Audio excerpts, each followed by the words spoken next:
So if you've been following this channel for a while now, you probably understand how much time, analysis, and general investment I've put into my planche sessions.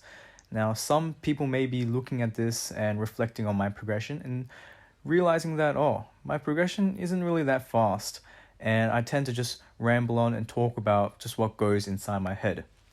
Now, I don't really mind too much about my slow progression.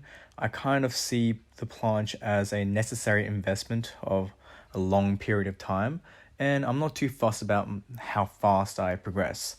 But I'd like to think that I have a very strong understanding, or at least a solid understanding that's backed up with experience of what the planche should look like.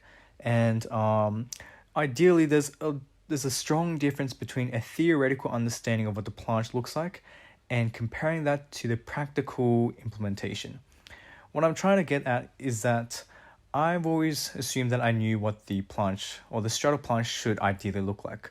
I feel like universally, or at least what is contemporarily believed to be the good form, is just having a straight back, being parallel, having a hips leveled, and getting that hollow body hold.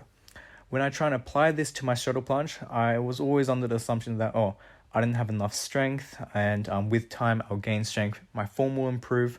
But for now, I don't need to worry too much about the form, and I shouldn't obsess over it because it can kind of become a limit or like a mental barrier that you can't seem to overcome because you slowly consume yourself over form. If you've been watching a few of my videos, I tend to really advocate that I much prefer progression over form. I've seen in a lot of channels, a lot of general athletes, they always get a very poor form full planche, and then they clean it up, and then they get the perfect form. No one has really actually got the full planche with perfect form all throughout. And I would like to reconsider this idea of like progression versus form, because when I was handling these resistance bands work, keep in mind I've only been playing around with the resistance bands for only a few weeks, and like with every single session I'm doing, I'm starting to find out more and more, and I'm getting used to it. I'm starting to really like resistance bands, but it's mental. I guess like the mental progression of what I've developed from these resistance bands is that my form is actually not as applicable to my theoretical way of perceiving the planche. So essentially, I've come to realize that I'm keeping my hips pretty darn high with every single one of my planche attempts, even with the resistance bands. And I've looked at my YouTube videos, I looked back at them and I saw that, wow, my hips are actually pretty high, and I kind of just dismissed it because I was like, oh yeah, it's the band is just forcing it in that one point of the hips, so it's obvious that it has to be higher than the other parts. But I realized if I lean into it with the proper form and keep my hips low, I can actually get a pretty decent form with the resistance bands. And I was pretty surprised because I was under the impression that I didn't have the sufficient strength, and I always assumed that resistance bands was pulling solely on the hips, so the hips had to be higher no matter what.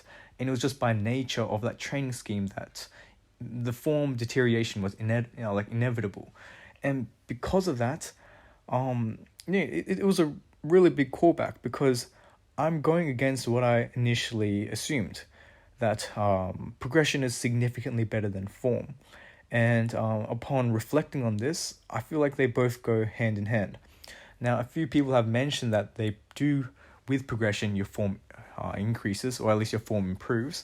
But I guess I was very rigid with the way I looked at it. I guess like the way I looked at the planche. And because of this, it seems that there's so much more I need to learn with the planche.